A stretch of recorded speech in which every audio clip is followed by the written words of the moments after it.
Bada boom, bada bang, bada bop. We are back today with the beautiful Takumi Sen 11. Look at this, the Flash Aqua colorway. The colorway may or may not be the best thing about this shoe. We'll have to stay tuned to find out. Now, if you're looking for a new race shoe, maybe the Takumi Sen, or maybe something super fast like the Fast R3 or the Sky Tokyo or the Alpha Fly, you gotta make sure you're on the Supwell app. It's my app and it's the best buy, sell, and trade marketplace out there. We got hobby joggers who will get a shoe, maybe it doesn't work for them, and they list it on the app well below MSRP. And I'm telling you, every day I see a great Carbon County shoe deal. I think I'm gonna start putting them up on the Instagram so we can highlight them, but shoes for $80, $100 below MSRP that are still gently used. And the reason is, we got a great community and people love getting deals and people love giving deals. So if you want to get into the hobby jogger spirit, make sure you join the Supwell app and enjoy today's video.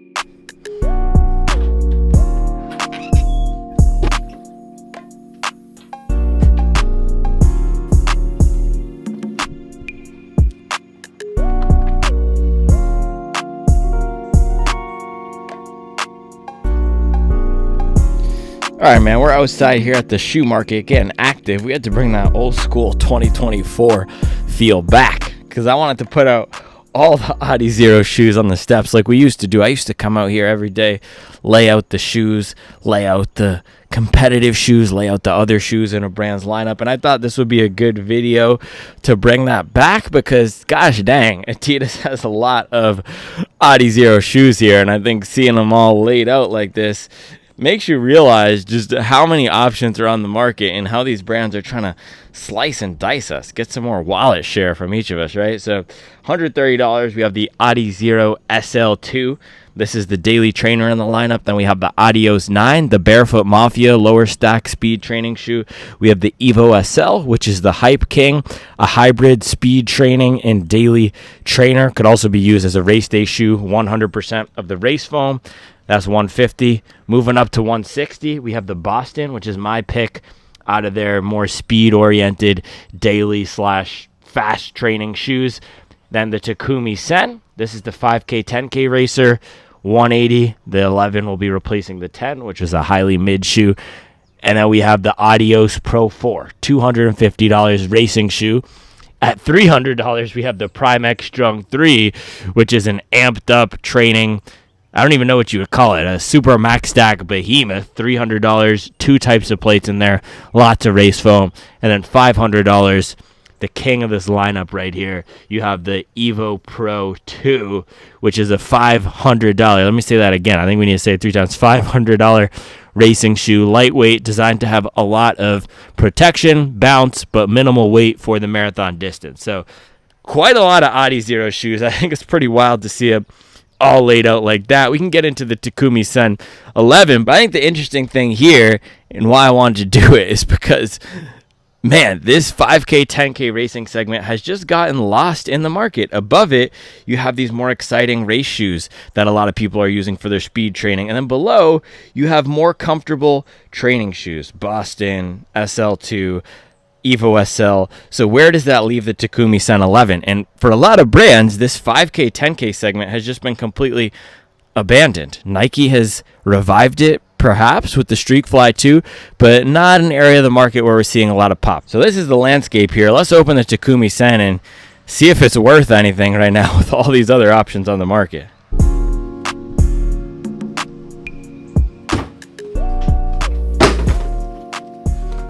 Bang, Takumi Sen 11. It is very humid out here today, by the way. I keep thinking it's going to cool down. It is not. But one more variable that I wanted to introduce before we open this up, Takumi Sen 8. This is one of the most legendary speed training shoes of all time. It had the perfect Light Strike Pro in here. Man, this older Light Strike Pro Classic before they revamped it is just so good. And I really do think it's a different foam than even some of the Adios Pro 3.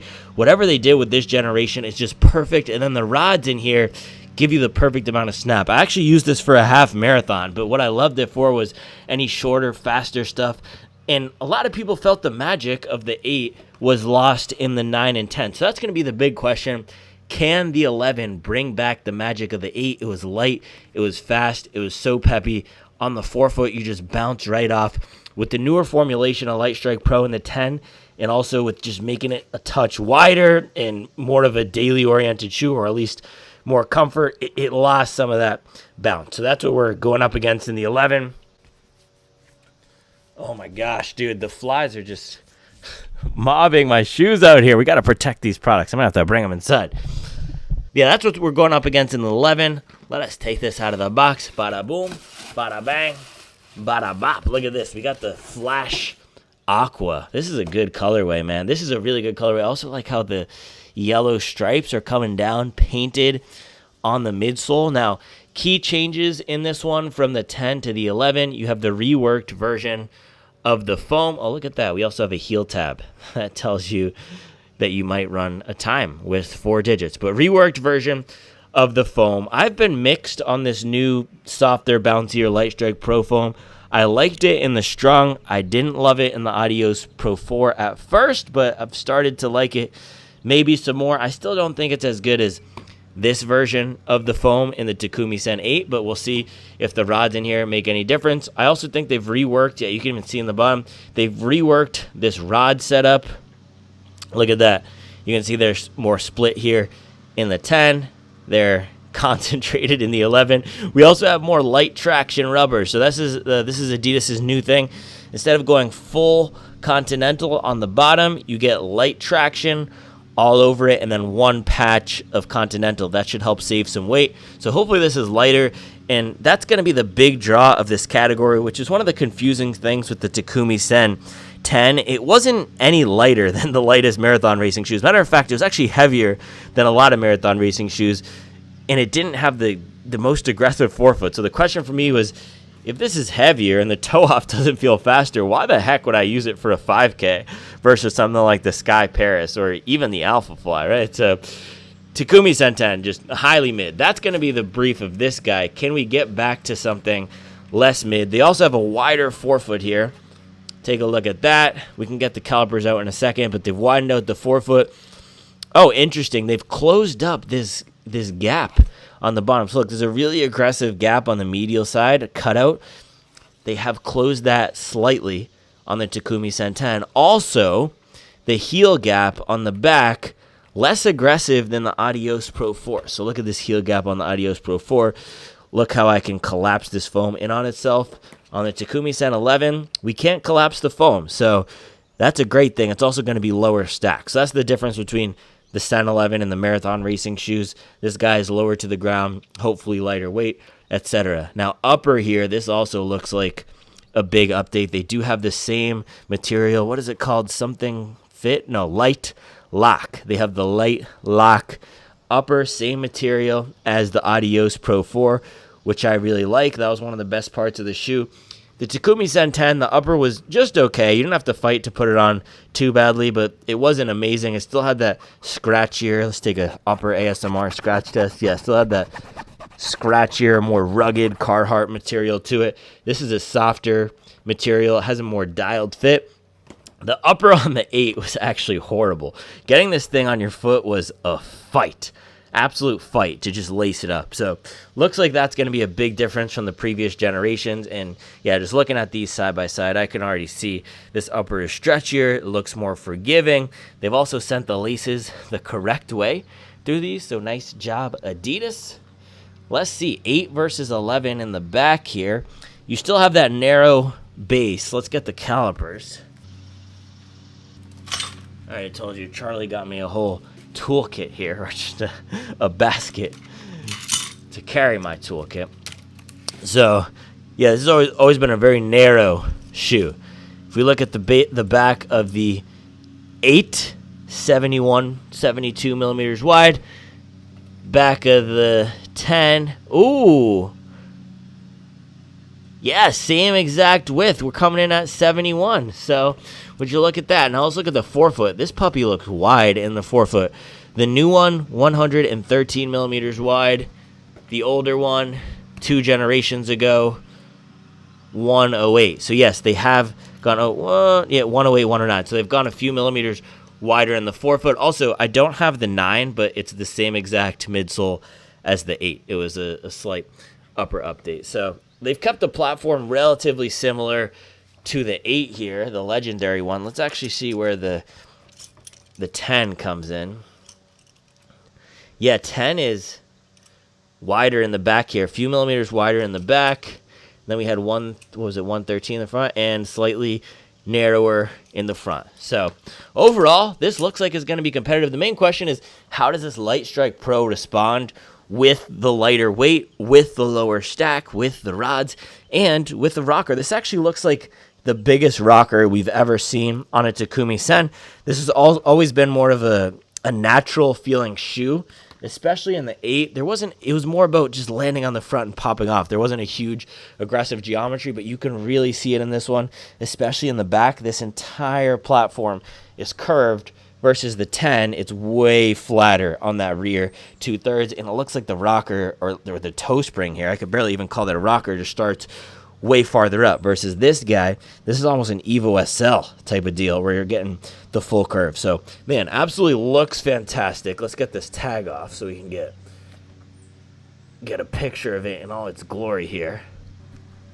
Boom. I mean, looks fantastic. Let's get some specs. All right, we got to make this relatively quick because I'm getting absolutely slaughtered by these mosquitoes out here today. It's not even funny, man. Usually I'm out here cracking jokes. No, today it's brutal. Somebody sent me this Thermacell thing too. I should set that up because we're getting choked out here. All right, let's get a baseline. Takumi Sen 8, the GOAT speed trainer, 206 grams. Would you look at that? That's a good weight for a shoe. The thing is, if you look at the marathon shoes now, this is what I'm saying, man. The newest one that I've been loving is the Tokyo. The rubber wear on this, or the foam wear on this, not great, but the ride of it, absolutely stellar. This thing is 176 grams, and the Edge is also going to have better rubber coverage at a similar weight. But just thinking about what they've been able to do with these modern foams, wild. Because in this guy, you get 40 millimeters. In the Takumi Sen, you get 33 millimeters. So lighter weight with so much more foam. Pretty wild. Let's take a look at the Adios Pro 4, also a lightweight shoe. Boom, 216 grams. So not as light as this new generation, but still really solid. And then if we go down to the 5K racing segment, you have a shoe like the New Balance SC Pacer. Another one that's confusing because this comes in at 224 grams.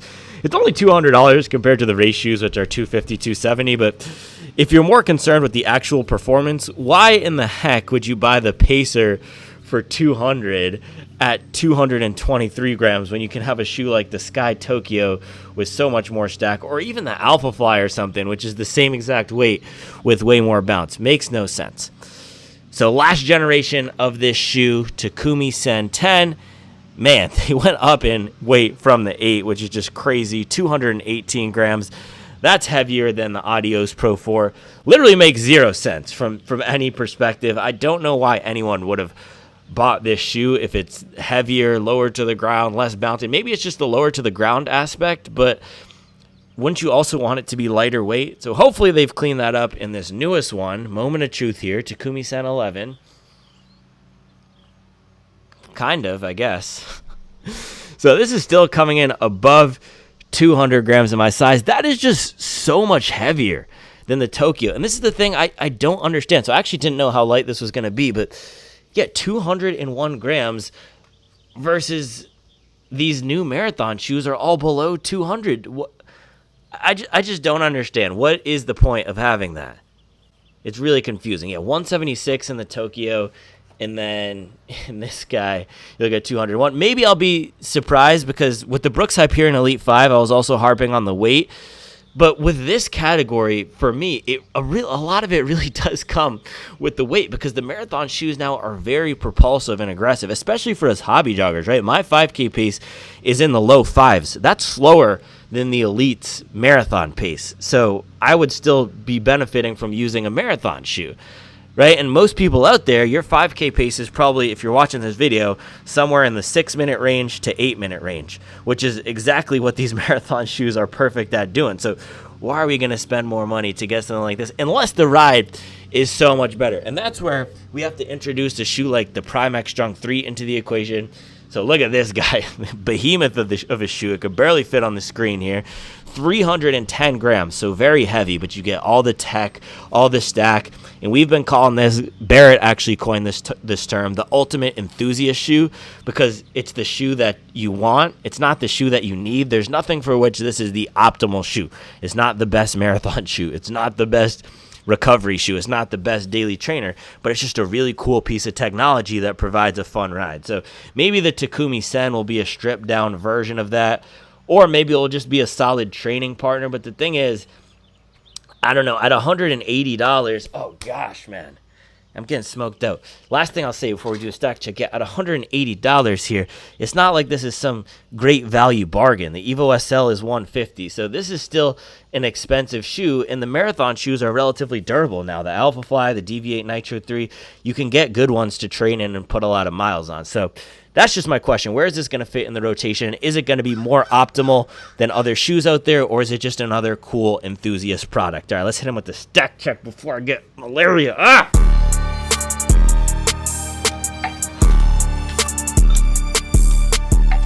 This honestly might go down in history as one of my worst reviews ever. I'm going to blame it on the mosquitoes, because it's just a war. It's a war going on outside no man is safe from. And I can't even run, nor can I hide, because I got to get through the stack check here. Bang, 32.2 millimeters on the left side. Oh, we didn't do our QA check.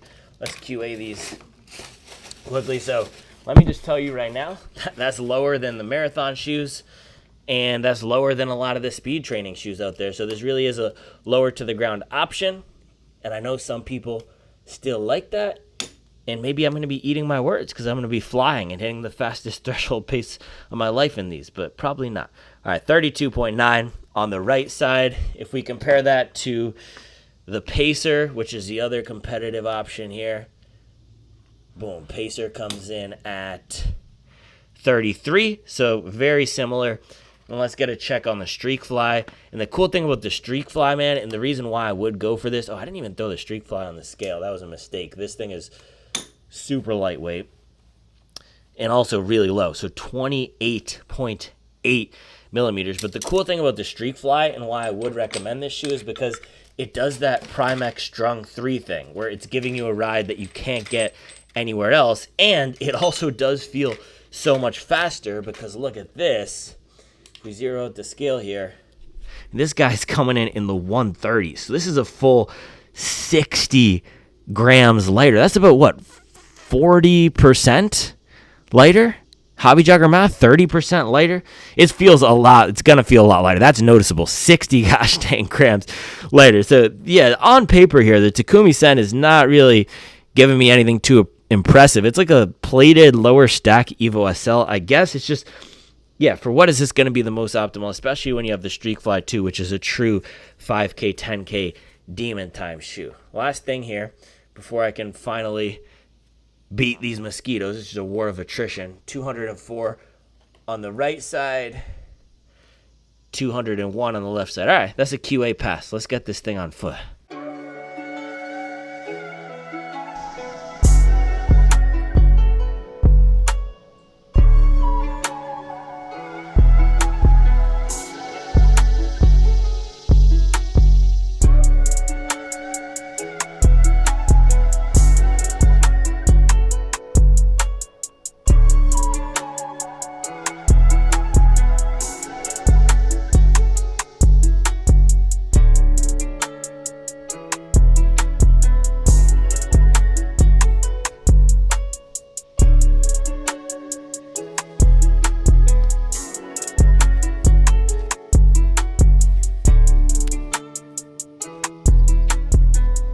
I don't know if I've ever seen the mosquitoes this bad out here. It is wild. It is legitimately a battle for survival this morning.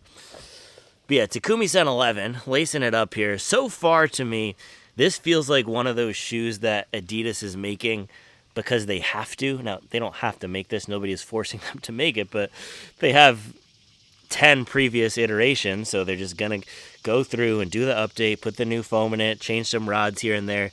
Doesn't feel that they're actually trying to make this a hyper-competitive shoe, at least from the specs. And that's one thing that bothers me with these racing shoes. Try to make the specs competitive, man. And the weight isn't everything, but it is a big deal for these racing shoes. Now, on foot, ignoring the weight, this upper feels great. I really like what they've done with this light lock material. It just feels so good. Weird thing, though, is this a 10.5? My normal size? Yes, it is. Adidas sizing strikes again. This feels super long. It feels, man, this feels like it's a size too big, which is just crazy because in the Adios Pro 4, everybody was saying size half a size up. So definitely do not size half a size up in here. And I wouldn't go down either, but it does feel longer. You can see where my toe is stopping right here. There's almost an inch of full space right there. So that's just interesting to note that this is a different fit than all the other Adizero shoes. There's just no consistency with the Adizero sizing at all. But other than that, upper material is nice. Step and feel isn't too bad, and it's also easy to lace these things up. That was the issue with the previous generations. It was a fight to get them on foot, especially that iconic 8. But in this guy, super easy to get on foot. Great lace-up experience. It does not have the Supwell certified sawtooth laces, but hopefully these ones hold. I have enough room in the back here. The heel feels secure. Let's see, squish test. Yeah, it's soft for sure, but not as squishy as the Adios Pro 4 because you have a lesser chunk of it or just a lower amount of it in the back, 33 millimeters versus 40 millimeters, meaning this one will give you a more connected ride, and also the stability will be better inherently because it is lower to the ground. All right, let's do a walk test.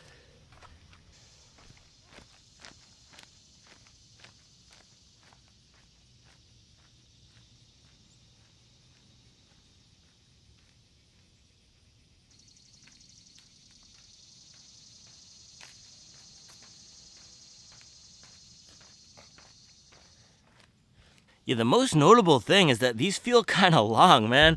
So the Adidas sizing and quality issues continue in the Takumi Sen, and we've seen it up and down the lineup. Hold on, let me get a... Yeah, from the Evo SL to the Adios Pro 4, we've just seen so many quality issues this year from Adidas. Now, this feels well put together. It actually looks really high quality, but it's just that sizing thing odd. Other things, though, rocker, not as impressive as I thought. It doesn't feel as curved as I thought. Definitely still has more of that natural foot geometry here, but no weirdness, which is good. Surprisingly comfortable. I do feel I could walk around in this. Definitely higher stack than the Adios 9. Not as stacked as the Evo or the Adios Pro 4, but it overall feels good. Now, the question with this is going to be, how does it respond at my faster paces? Once I get down below marathon pace, does it give me a special feeling? That is the make or break with this shoe. That's it, because the weight is not competitive. There's nothing about it that's exciting or high tech or different. So my question is going to be, with the rod layout in here and the new version of Lightstrike Pro, once I start getting down to 535 and faster, do I feel like these guys are singing, or is it just a standard race shoe ride? Or even worse, like the Sen 10. That's the make or break. That's it. That's the only thing that matters with these shoes. So plan for this morning, we're going to go out, do a threshold tempo, just let her rip, few mile warm up, and then get into it. And we're going to see, can these things make it through the mileage gauntlet? Let's go.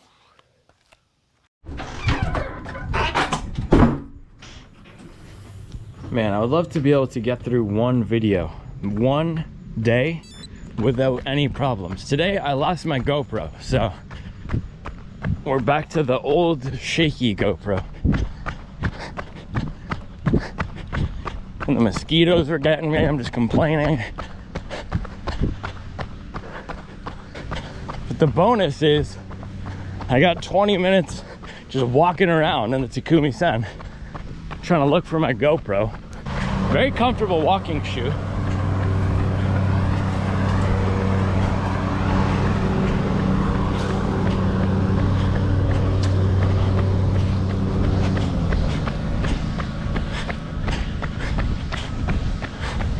But yeah, warming up in this, man, just feels very lackluster. early overreaction. This is mid. And we'll see how it does when I start pushing the pace, but it doesn't feel like it has that magic of the 8. It honestly feels like a lower stack, firmer daily trainer. The comfort is decent, but I don't need my 5K shoe to be comfortable. I need it to be fast. So I was saying yesterday, I've been in too much of a good mood recently. My mindset has been too positive, so I can't enjoy the Pusha T album because you need to be in a negative place. But this week is definitely bringing me down. I'm getting into more of a negative place because it's been a terrible week. So I should be able to start enjoying the Pusha T album more. I was listening to it this morning. There's some bangers on there. FICO into Inglorious Fatherless Children. That's a great song. Mala said, under my boots, brother, there's nothing but goat poop. That's a bar.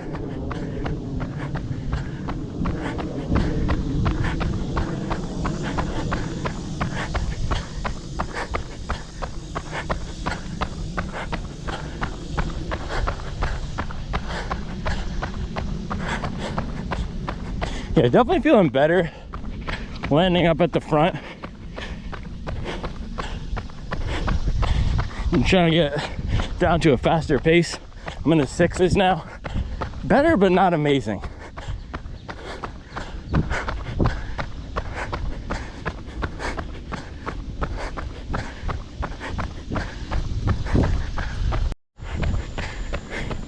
So far, this feels like the Adios 9. The toe off is borderline lifeless. Foam feels pretty flat. Not a lot of excitement or bounce. I'm doing all the work here.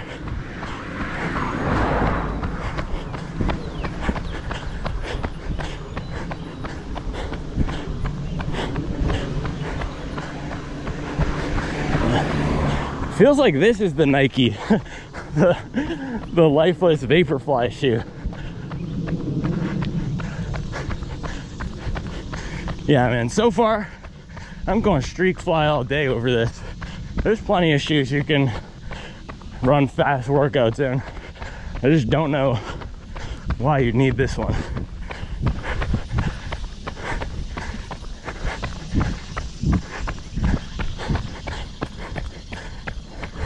Maybe I'll be eating my words.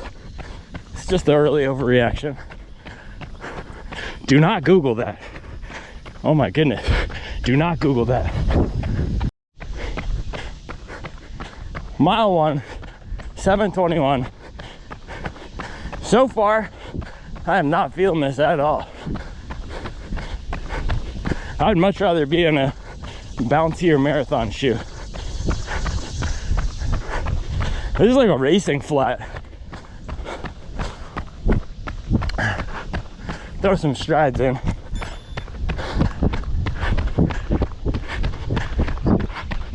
Yeah, most certainly does not have the toe off of the 8.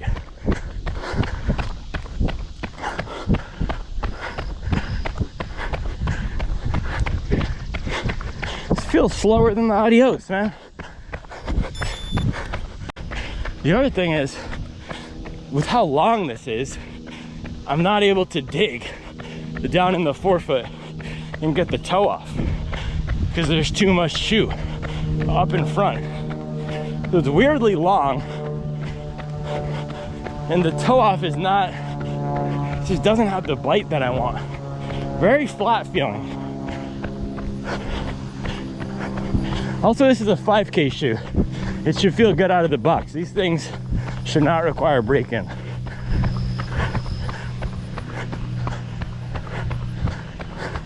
Yeah, and even landing right up at the forefoot, there's just no explosion.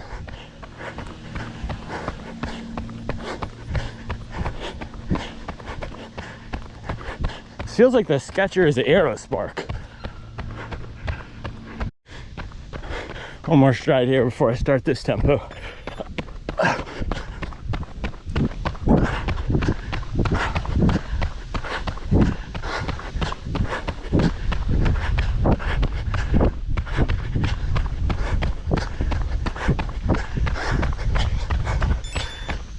Okay, that was actually better. It's better for landing flat-footed or heel striking, which makes no sense to me in a shoe like this.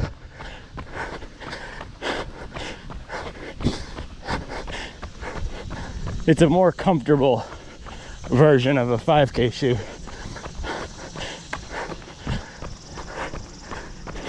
I honestly think you could daily this. We'll see how the tempo goes, but with shoes like this is not a bad shoe so far. In a vacuum with the ride, there's nothing unpleasant about it. The comfort is good, the bounce is okay, but honestly it feels similar to what I was in yesterday, the Aero Blaze. Right? There's not a lot of aggression. I thought the geometry was going to be improved from the 10. It's not. The foam feel is pretty bland, and the toe off is so uninspiring. All right, we gotta start this. See you on the other side. Mile 1, 18 seconds off pace. It's terrible. Man, this is giving me nothing extra, nothing at all. And I'm fighting, but can't get anything going this morning. Just terrible performance.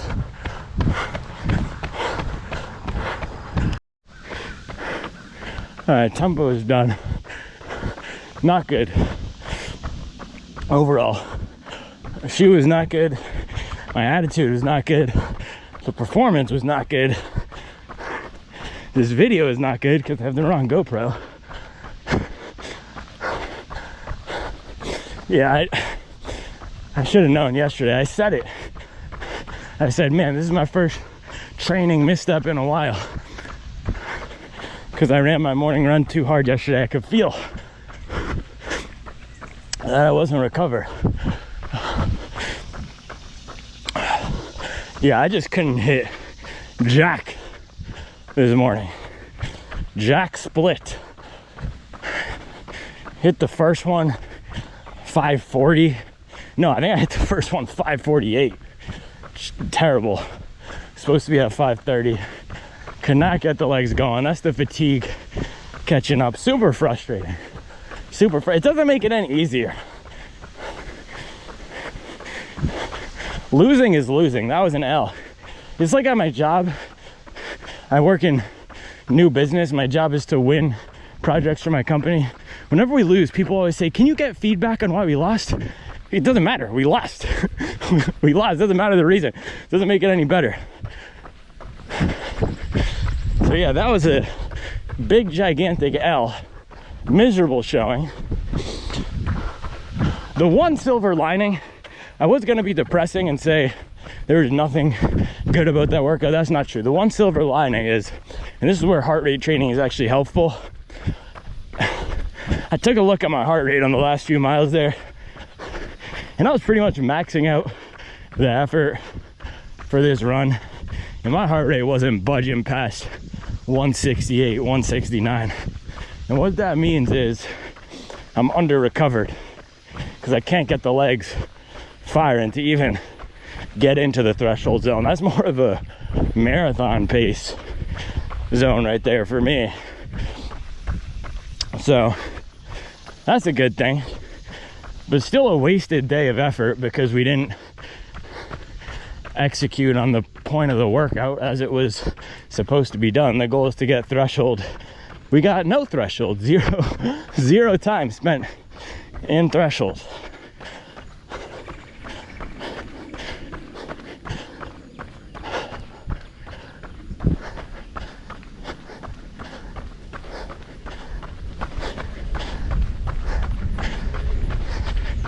It can't all be good though.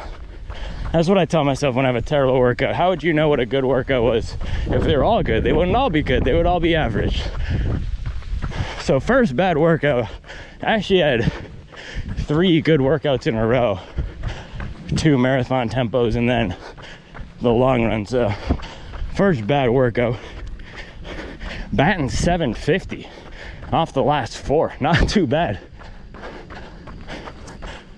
As for the shoes, man, these are just not it for me.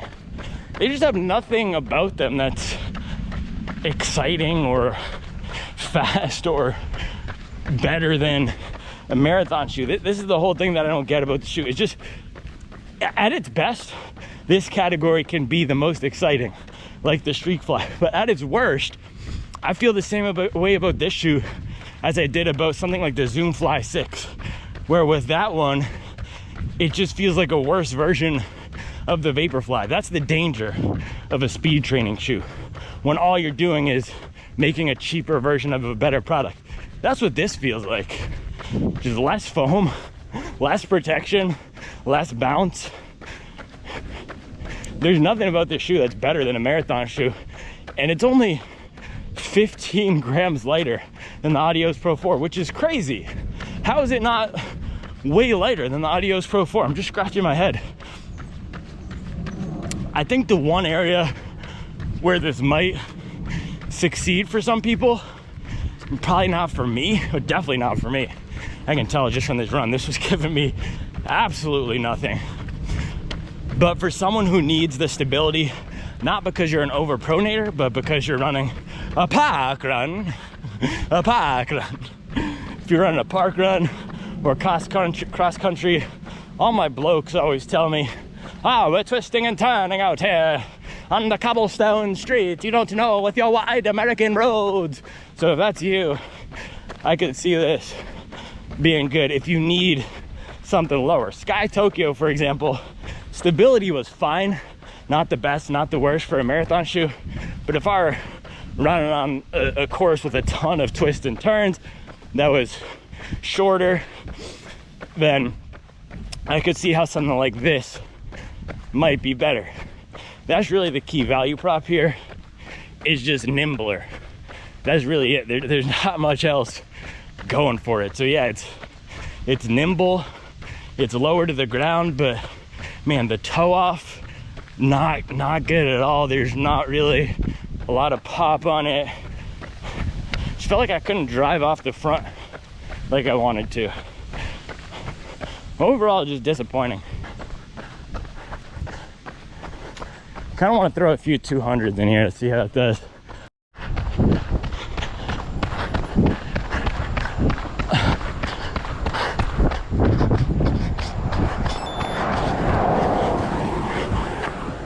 Yeah, just hit one at 4:29 pace.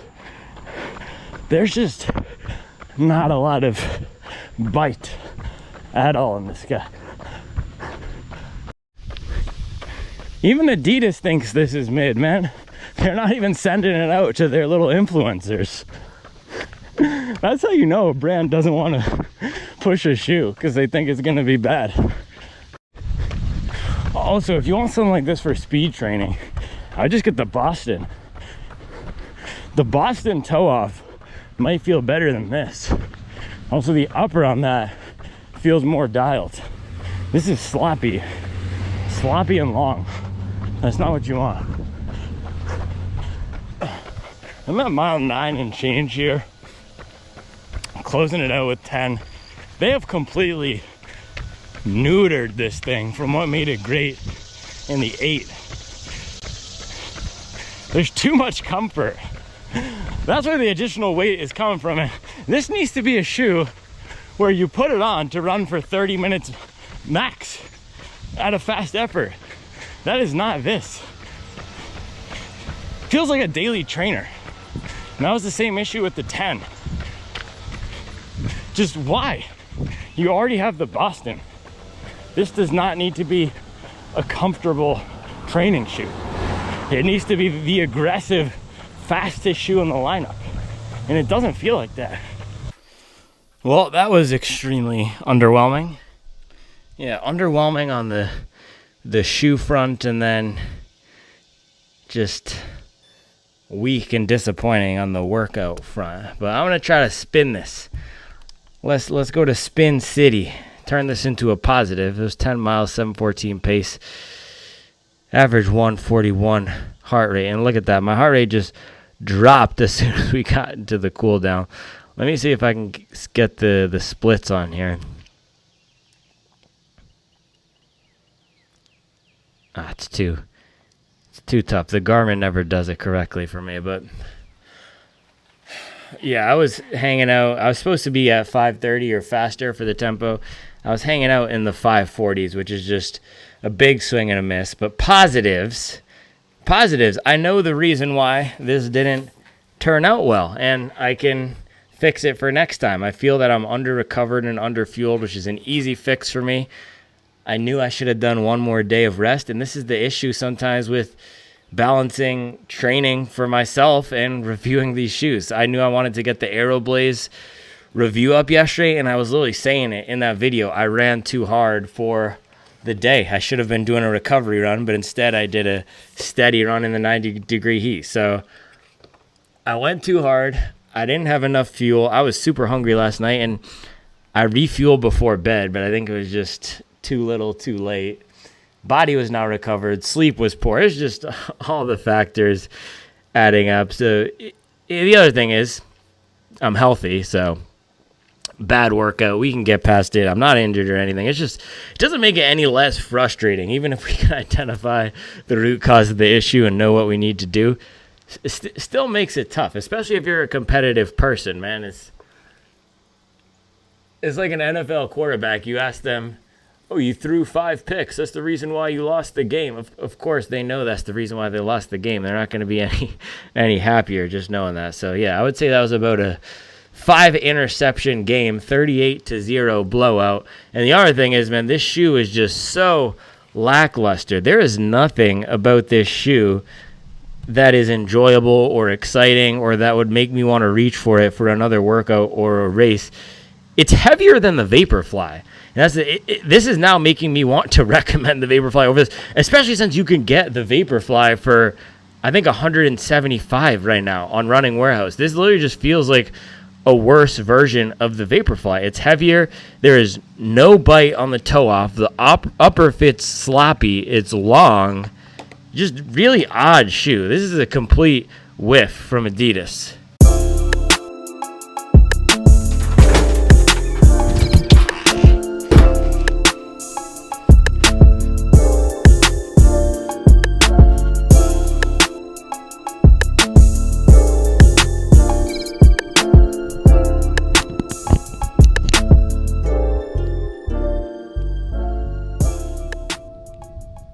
I was listening to the song I Might Be by Wiz Khalifa and La Russell. Really great song. Might be a top 10 song in 2025.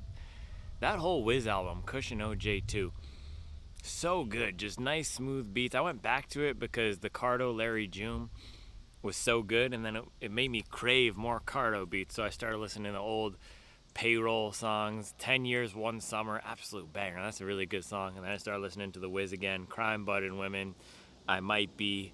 There's just so many good songs on there. But I was thinking when I was walking down here, man, I can be really hard on myself. When I don't have good runs and the performance doesn't land where I want it to be, I can be really hard on myself. And I think for a lot of people out there, if you're the type of person who's training for a marathon or a half marathon or are doing any performance sport, whether that's lifting or running or biking, whatever it is, man, it's likely that you're a high-achieving, high-performing person and you're trying to get after it. And I also know a lot of the people who come in and are shoe sickos, maybe you had demons that you're chasing in the past, and so you're just hyper-focused on being the best version of yourself, staying on it, executing every day, getting after it. But what we have to remember is, and I'll just speak for myself, what I have to remember is I have a bad workout. Now, this was not a terrible workout. It was fine, and I'll get back on it Friday or Sunday or whatever. But we have a bad workout. There's still so many great things, man. The sky is blue today. The tree, my favorite tree in our house, the crepe myrtle, is blooming with these beautiful pink buds. I'm still winning in life, man. This morning I woke up, I made some good coffee. I was playing lacrosse with my kids out here in the lawn. I was texting Charlie back and forth. I lost my GoPro. Who cares? I'll find it. So we can be tough on ourselves, and I know people just want to hear me talk about the shoes, but it's important that for these workouts, even if I did get injured, man, even if I blew up my Achilles, guess what? I have health insurance. I have another income stream. This isn't my only thing. I have a full-time job. So I just want to say that I can be really tough on myself. That's why I'm able to do these daily videos, and that's why I was able to run 2:39, because I push myself really hard. And I know a lot of people out there who are training for marathons and like I said, doing other endurance sports, or just align with the up your best slug life mentality. It doesn't matter what your paces are. It doesn't matter what races you're running. It doesn't matter how many miles per week you're running. I know a lot of people out there who watch this channel are also pushing themselves really hard. So you just have to remember, when you have a bad workout, it's okay. It's okay. You got to love yourself still, and you got to appreciate all the good things. And it's important that I remind myself that, because if not, I'll just wallow and be like, man, I'm trash. What am I doing? Blah, blah, blah. I should have known not to run the workout today. It's okay. It happens. It's a bad workout. What's not okay is a brand like Adidas, who's one of the most well-respected, hyped up, loved brands by hobby joggers, coming up with some of the coolest shoes of the year. They had the Evo SL, which is the most beloved shoe on the market right now. They have the Prime X Strong 3. Should we brighten it up? Bang! Prime X Strong 3. The coolest, one of the most innovative shoes on the market. 50 millimeter stack height with 2 carbon fiber plates. They have the Adios Pro 4, which is not a personal favorite for me, but so many hobby joggers love that shoe. And it is, at the very least, even in my size when I got the right fit, a very solid shoe. A very solid shoe for the marathon. They have the Boston 13, which is an extremely great training shoe. Versatile, so much pep and pop. Workhorse, just truly executes on what that everyday speed training shoe should be. And then they come up with this, the Takumi Sen 11. Heavier than a Vaporfly. Heavier than a last generation marathon shoe, like the Sky Paris. Nearly as heavy as the Adios Pro 4, heavier than the Fast Star 3. With, guess what? I was about to put my Carbon County shirt on, but I said, you know what? I'm not even gonna do that, because this doesn't even have carbon fiber rods with glass fiber rods. So here you have a racing shoe with a bland geometry, no toe off, and not even carbon fiber rods. This is a poor excuse for a race shoe. This is not good. Now, I do want to be clear here, because I did not have a good workout, and so often when we have a bad workout, we can blame the shoes, but I've run enough bad workouts in bad shoes, and I've run enough good workouts in good shoes, and good workouts in bad shoes, and bad workouts in good shoes to know what is the difference between a bad workout caused by a bad shoe, a good workout caused by a good shoe. This is a poor shoe, man. I could feel it as soon as I laced it up. The upper fits too long. I just could not get the right fit here. It's sloppy, it's wide, and it wouldn't be a bad thing if this were a training shoe, if this were a daily trainer, but the issue is it's a 5K shoe that feels like a daily trainer. When I hear 5K shoe, I want it to be lighter weight, more aggressive, and overall faster and more streamlined than a marathon shoe. This just feels like a middle of the pack marathon shoe that they shaved 5% of weight and 5 millimeters of stack from. So really nothing about this that is better than any other race shoe out there, and a lot of elements that are worse. The weight and the weird upper. And the other thing with the upper is, if this were consistent across the Adidas line, say all of their race shoes fit slightly big, that'd be okay. But in this generation of shoes, a lot of them have fit smaller. The Adios 9, that fit extremely snug for me in a 10.5. The Adios Pro 4, for me, 10.5 was correct because I went on 11 and it fit too big. But for a lot of people, that fit too snug. So here you have them course correcting in the absolute opposite direction, or maybe they're not even course correcting and they're just messing it up. And perhaps that's why it's heavier too. Maybe if I got a size 10 or what should have been a size 10.5, it would be lighter. So overall, this is just not a good shoe. We can throw up the run. I did a few miles warm up right into the 4 miles. Tempo, it was supposed to be at threshold pace. I was supposed to be getting down to 5:30. I could not dial it up. I was only able to hit 5:50s. My legs did not have it this morning. I also feel underfueled, and it's 2 hours later, and I have still only had a granola bar because as soon as I got back from this run, I had to go straight into a meeting. This is what I'm saying, man. So in order for me to perform and train at the highest level, there is such a small margin of error right now for me to get down to 230, and sometimes it's just not possible. But that's the reality of life. I'm glad I have a full-time job. I'm glad I can put food on the table, man. I don't take these things for granted, and so if sometimes the workout performance takes a hit, it's okay. We'll get back on it. But at those paces, it felt just okay, man. I've run 540, 550 pace in probably every race shoe on the market now because that's right around my goal marathon pace. And this just did not feel like it was giving me any speed assistance. And even though I was missing on threshold pace, those are still decently fast paces and felt like workout paces, but the bounce wasn't there. It felt less bouncy than the Adios Pro 4, likely because it has the glass fiber rods instead of the carbon rods, so you don't have as much rigidity. It felt borderline less bouncy than the Boston 12. I have no idea how that's even possible. And something about the toe off up in the front, there is just no snap, no bite. I felt that I couldn't dig, and I'm also wondering if that's because it fits longer. So at those paces, really didn't feel great. Now, the positives of this shoe, it's decently comfortable. So I went 10 miles. I really did not like taking any of the other Takumi Sens past 10 miles, and I told you, I did that half marathon in the 8. That was a big mistake. My fitness wasn't in a great place. I think I actually ran a 126 or something. That was a few years ago. I faded hard in the back end. Just not a comfortable shoe for going long. But with the older Takumis, the Takumi Sen 8, it was horribly unstable in the back. The heel was so narrow. With this one, something about it's more comfortable. They've widened it out. It's more stable. The upper is wider, but I don't want my 5K shoe to be comfortable. That's not necessarily an attribute that I'm seeking when I'm going for a 5K shoe. So majority of people out there, if you're evaluating fast 5K races, your 5K time is likely 25 minutes and below, right? So, and for elites, if you're running a 10K, the fastest elites are running sub 30. So let's say this is a shoe that for hopefully 100% of people who are evaluating this for a 5K or a 10K, you are going to be using it for 30 minutes max. You don't need comfort for a 30-minute all-out effort. That's what this should be designed to do.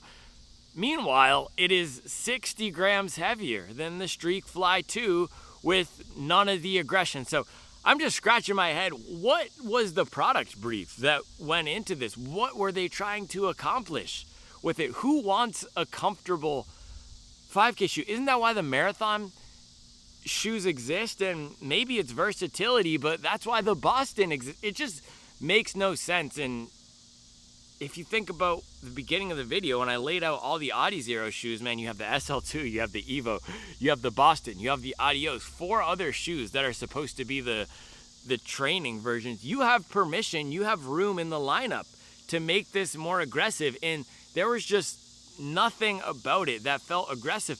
I put this on and I told you I was searching for my GoPro, walking all around the house for 20 minutes. It felt like I just had a Pegasus on or a Supernova on, a Rise or a Prima. It really does have comfort, which is a good thing, but that is coming at the expense of speed.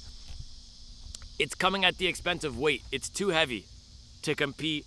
It doesn't have the same snap. I'm just repeating myself now, but truly an underwhelming shoe. Now, I know some people out there are going to buy it and you're going to say, oh, it's fast. Yeah, of course it's fast. It's faster than the Ride 18. It's faster than the Supernova Prima. It's faster than the Mag Max. But if you compare it to the Fast R3 or the Streakfly or the Sky Paris or the Sky Tokyo or even the Alpha Fly, I mean, the Alpha Fly is only 20 grams heavier than this, and the forefoot experience is just so much better. If you compare that to any other shoe out there, even if you compare it to the Vaporfly, this is not faster than any of those shoes. Heavier than the Vaporfly. That's just embarrassing, man. Heavier than the Vaporfly without real carbon rods. This is the type of thing that gets me fired up. So I just can't recommend this. If you want a lower to the ground race shoe that's gonna feel more stable and nimble, just get the Vaporfly. I can't really believe I'm even saying that right now because I don't like that shoe, but Vaporfly, Sky Paris, there's just so many options out there. I know my blokes in the UK, they love talking about how their roads are so terrible and it's rainy, and that's why they like this shoe, and they do the park runs and they're going blah, blah, blah, yada, yada, yada. Just get a different shoe. There's so many good shoes out there, and the Streakfly is the one where, yeah, you can take that on a park run because it's lower to the ground and more connected. Man, when I used the Streakfly for the first run, I was on a greenway where I was just flying across these wet bridges and leaves and dirt and muck out on the greenway that day. It's paved, but the road can get sticky in some areas. So the Streakfly can handle everything that this does with a much faster pace. And then if you're buying this for the additional comfort, that's just an L, bro. Don't buy this for the comfort. Don't buy a 5K training shoe for the comfort. Just get the Boston.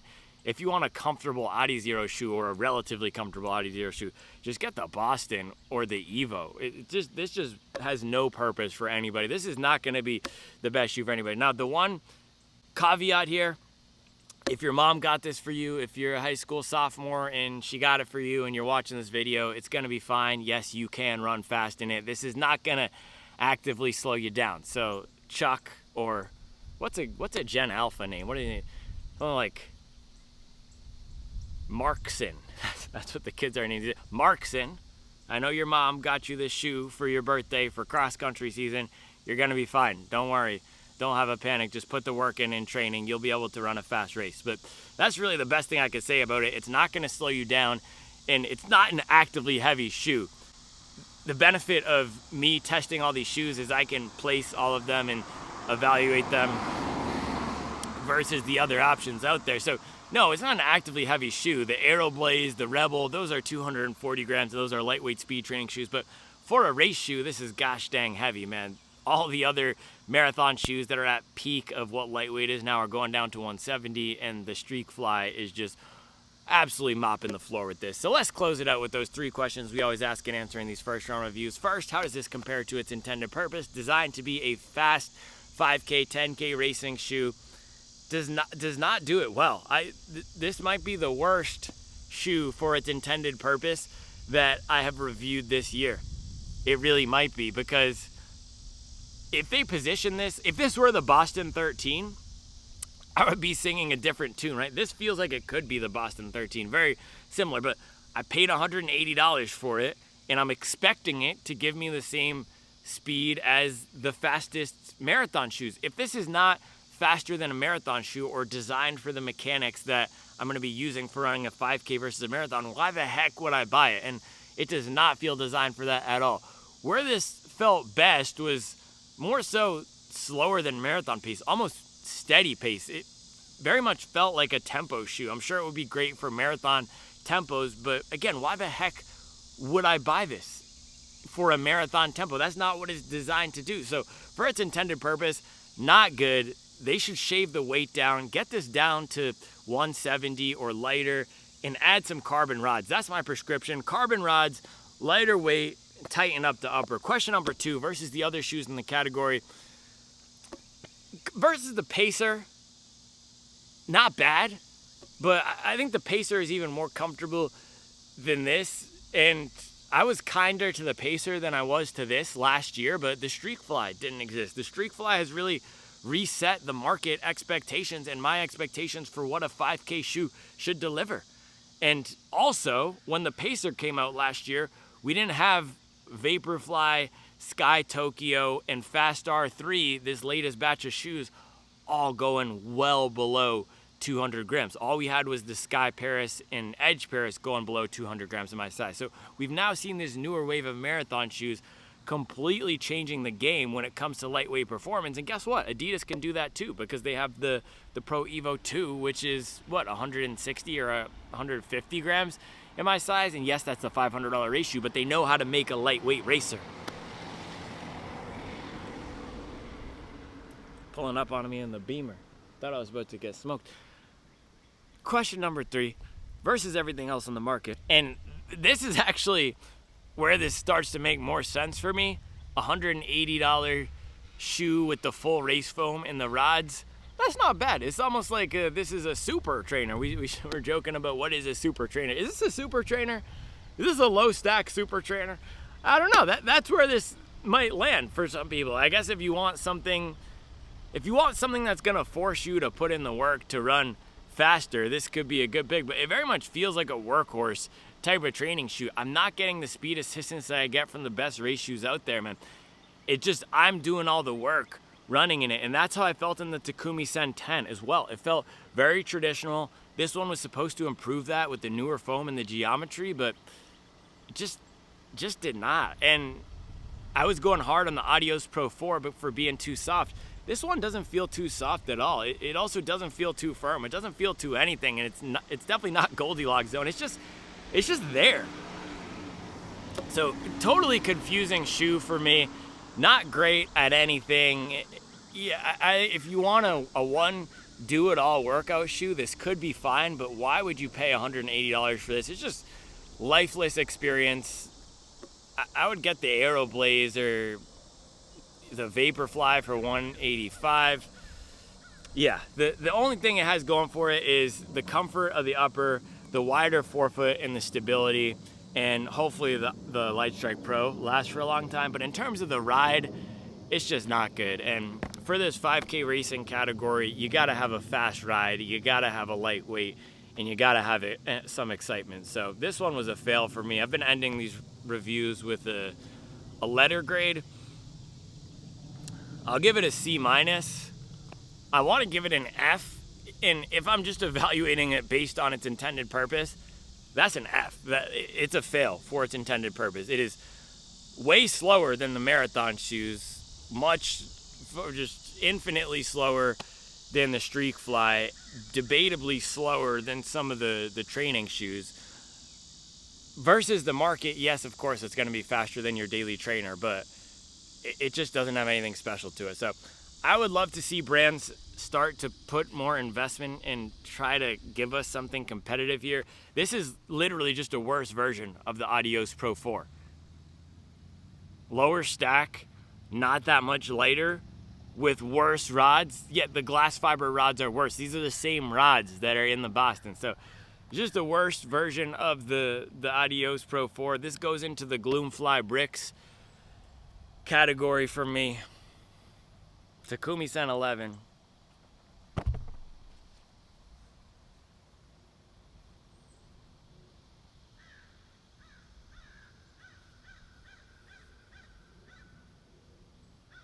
More like the gloomy Sen 11. Took me a while to land the plane on that one. All right, that's all I have for you today. That was just, not good. Not good. Not good. Please don't buy this one, man. This is what makes me the saddest when I give these bad reviews and then people just buy it anyway. So hold on, let me try to give some better recommendations. If you're not price sensitive, Fast R3. Fast R3. Or if you are price sensitive, and this is still an expensive shoe, man. That's the thing, $180. That's still expensive. That's a week's worth of groceries, right? So even if you are price sensitive, dude, don't waste your money on this. Streakfly 2 is the one to get. This is a shoe this category is a shoe that you can use sparingly. Use it once a week. Use it once every few weeks. Streakfly. So much faster, so much more aggressive. I just feel way more confident running in that. So Fast R3 if you're okay spending more money. Streakfly if you want something in the same price range that's lower to the ground. And then if you're more so looking for a training option, I'll give you 3. Evo SL is the main one that people have been loving. That has the 100% Light Strike Pro. Not my personal favorite, but I know a lot of people, especially if you're on the bigger side or just putting more power down in that shoe, a lot of people get a lot of bounce from that. The other one is the Boston 13, and that one, for me, that feels better as a slightly lighter runner or someone who's popping off the ground quicker for my workouts. The Boston 13 feels faster than the Evo SL. So I would go Boston and or Evo over this. And then you could even go, if you just want something for daily training, you could go Aeroblaze, which I had yesterday. Feels very similar in terms of the geometry and stack height and everything. So that would be my lower stack. And then, the last one would be the Vaporfly. If you really want something for racing that feels more traditional, lower to the ground, nimbler for the park runs, you can get the Vaporfly on Running Warehouse right now, at least in the US. With our discount code, the Vaporfly 4 is $185. So just about the same price as this. There's just yeah, there's just nothing to recommend this. Also, the Adios Pro 4 was on sale for $160, $180 for a while there. So, yeah, not good. Disappointing.